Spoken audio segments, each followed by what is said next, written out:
दोस्तों, मेरा नाम राशिद जहीर। प्रधानमंत्री जी को आपने उद्घाटन के दौरान कई बार देखा और भारतीय जनता पार्टी के बड़े बड़े नेता जब अपनी उपलब्धि गिनाते हैं, मैं आपसे हमेशा बताता हूं कि नितिन गडकरी के हुए काम को वो बताना नहीं भूलते। ईस्टर्न पेरिफेरल आपने देखा होगा, एक्सप्रेसवे बना 2018 में। प्रधानमंत्री जी उस पर आए, हाथ हिलाते हुए पूरे देश को समर्पित किया, उसको बेच दिया गया। और अभी मैं सुन रहा था एक डिबेट में, मशहूर कवित्री हैं अनामिका जैन अंबर, उन्होंने कहा कि जब कोई सुंदर काम होता है, सरकार का अच्छा काम होता है, तो उन्होंने गाना लिखा था यूपी में बाबा, तो बताना चाहिए। तो मैं उनको बताना चाहता हूं, अगर वो सुन रही हैं हमारी बात, कि जिस हाईवेज की वो बात कर रही थी कि देश में हाईवे बने हैं, उन हाईवे को बेचना शुरू कर दिया। और किसने खरीदा है?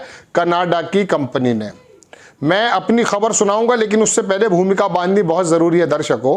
डॉक्टर हर्षवर्धन का एक मुझे मकौला कहते हैं, एक बात याद आई पुरानी, जब एफडीआई के विपक्ष में थी भारतीय जनता पार्टी और मनमोहन सिंह की सरकार थी, तो उन्होंने कहा कि भारत से जो बाहर की कंपनी आ रही है विदेश की, ये यहाँ पर कोई चैरिटेबल करने नहीं आ रही, चैरिटी करने नहीं आ रही हैं, ये कमाने आ रही हैं। कनाडा की कंपनी आई, 6200 कुछ करोड़ रुपए में उन्होंने ये ईस्टर्न पेरिफेरल खरीद लिया।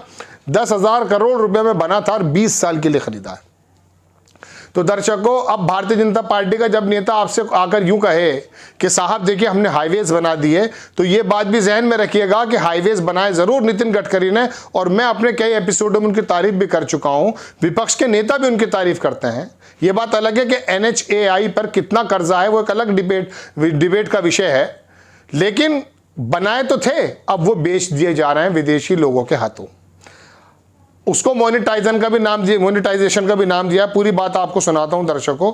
सबसे पहले तो उसको IPS हैं, उन्होंने इसको ट्वीट किया कि सरकार अब सड़क बेचेगी क्या, बेचना शुरू कर दिया है। ईस्टर्न पेरिफेरल एक्सप्रेसवे कनाडा के हाथों 6267 करोड़ रुपए में बिकी। मैपल हाईवेज इस कंपनी का नाम है जो कनाडा की है। मैपल हाईवेज ने 6267 करोड़ रुपए देकर 20 साल के लिए भारतीय राष्ट्रीय राजमार्ग प्राधिकरण से खरीदी ईस्टर्न पेरिफेरल एक्सप्रेसवे। मैंने जब उसकी कोशिश की, हालांकि उन्हें छापना तो पड़ेगा जो गोदी मीडिया है, लेकिन मुझे मुश्किल से मिल पाई है।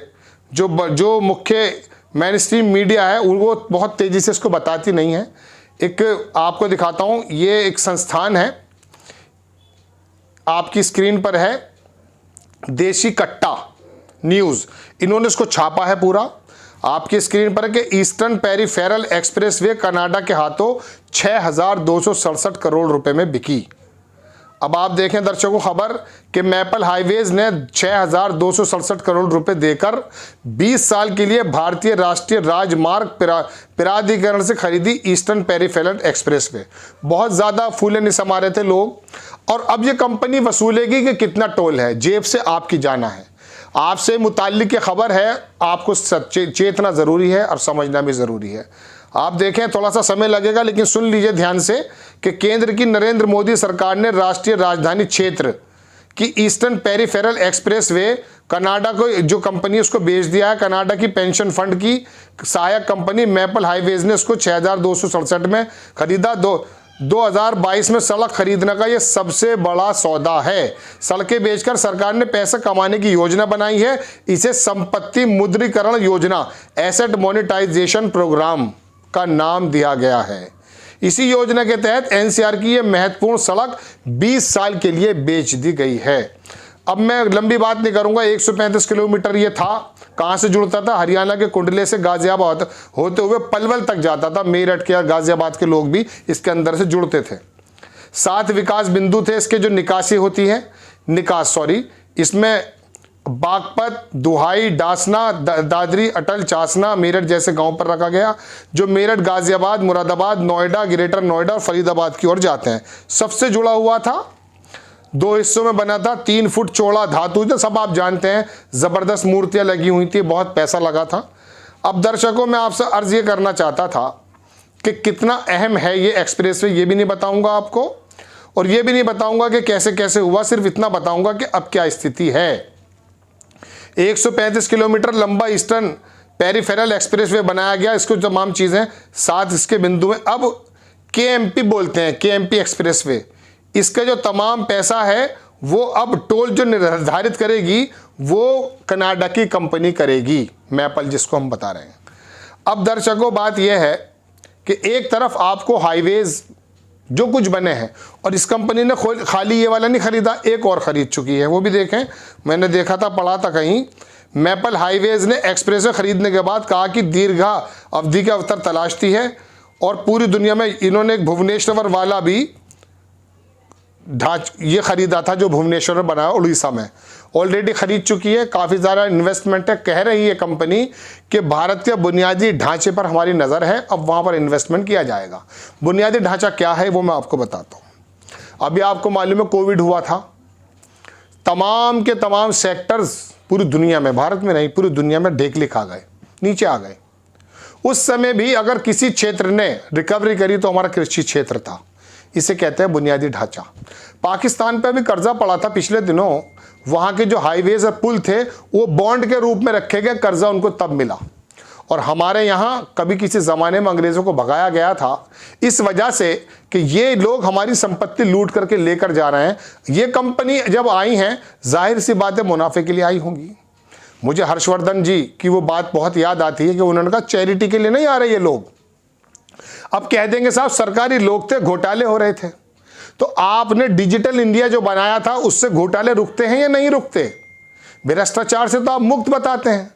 कुछ सरकारी उपक्रम नो डाउट कुछ ऐसा काम कर रहे हो जो फायदे में नहीं जा रहा हो तो वहां की मशीनरी बदल दीजिए, वहां के आदमी बदल दीजिए, यहीं के भारत की कंपनीज को आप ठेका दीजिए, यहां का पैसा यहीं रहे, लोग यहां काम करें। या कनाडा के लोग कौन से आ गए थे, अब वो तय करेंगे कि आपसे 50 रुपये लिया जाएगा या 250 रुपये लिया जाएगा। इसमें कोई दो राय नहीं कि 20 साल तक इसके अंदर जो भी मेंटेनेंस का काम होगा वो कंपनी ही करेगी, लेकिन पैसा तो अपनी मनमानी के जरिए वसूल किया जाएगा।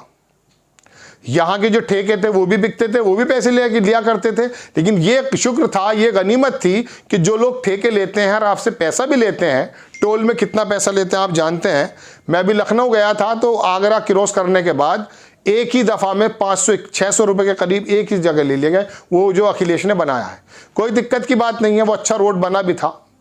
लेकिन बात यह है कि वो पैसा अगर मिसाल के तौर पर बाहर की कंपनी कलेक्ट करने लगेंगी तो आप ये बताइए यहाँ का पैसा बाहर जाएगा या नहीं?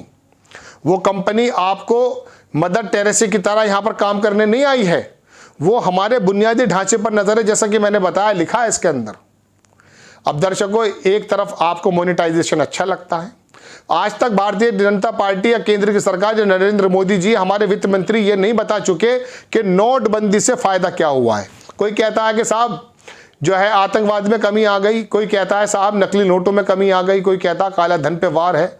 सारी चीज़ें ख़त्म हो चुकी हैं, आज आपको मालूम है। क्या क्या एक्सक्यूजेस दे रही है सरकार ये भी आपको मालूम है। लेकिन वो जो चलता हुआ कारोबार था उसकी रीढ़ की हड्डी पर मनमोहन सिंह ने यही तो बात कही थी कि प्रहार है। दर्शकों चेतने की ज़रूरत है कि ये जो हाईवेज बना करके वाहवाही लूटी जाती है और अखबारों के अंदर फोटो दी जाती है, उसके बाद फिर ये कनाडा की कंपनी में बेच दी जाती है। और मुझे आपको दिखाने के लिए कौन सा न्यूज़ का संस्थान का सहारा लेना पड़ा? हंगामा मचा देना चाहिए था, गोदी मीडिया को बता देना चाहिए था कि इसके अंदर क्या फ़ायदे क्या नुकसान। लेकिन अभी सावरकर पर और साहित्य पर बात चल रही है आज तक में, और वहाँ पर बैठे हुए कावित्री कह रही है हाईवेज बने, इसकी तारीफ होनी चाहिए। वो एक वहाँ पर जो भोजपुरी गायिका है उन्होंने कह दिया था यूपी में काबा, उसके ऊपर बात चल रही थी, वही मुझे बात याद आई। तो आपका काम नहीं है कावित्री मैम, और गोदी मीडिया का भी काम नहीं है तारीफें करना, उनका अपना संचार विभाग है, करोड़ों अरबों रुपया खर्च होता है उनके तारीफें करने के लिए, ये हमारी पॉलिसीज़ हैं। आपका काम तो यह है कि जहाँ पर भी सरकार दिखती है, जहाँ पर भी कमज़ोर दिखती है, उनकी कमियों को पकड़ करके बताना ताकि वो भविष्य में सुधर जाए। लेकिन मियाँ अब तो आपको मालूम है हाल क्या चल रहा है। आपको खबर कैसी लगी अपनी राय कमेंट्स बॉक्स में ज़रूर दीजिए। चैनल को सब्सक्राइब कीजिए, शेयर कीजिए। नेक्स्ट टाइम किसी खबर के साथ आता हूँ। जय हिंद।